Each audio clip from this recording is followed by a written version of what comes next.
นี่มันจะดูดเขาหน่อยขึ้นทั้งฝ่าเลย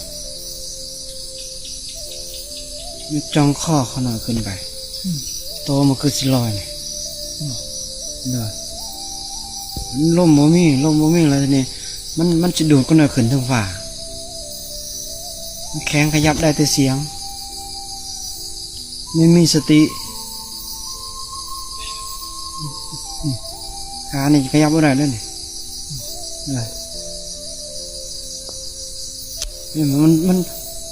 มันจองข้อเขาหน่อยจังสิเนี่ยจังสิแหละมันจะดูดข้อเขาหน่อยขึ้นได้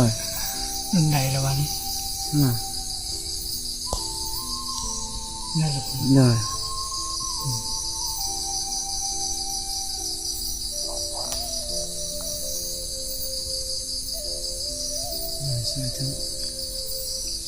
เนี่ยเรียกว่ามันในสีนะเนี่ยมันจะว่ามันหูอันนั้นลมมันหายไปปุ๊บนี่เบาขึ้น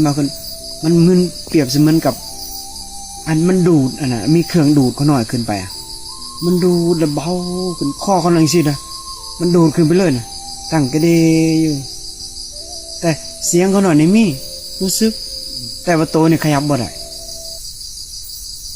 อันนี้ลมนี่จะบ่มีมันแข็งกระเดเลยขยับบ่ได้เลยตัวนี้นี่มันแข็งเป๊ก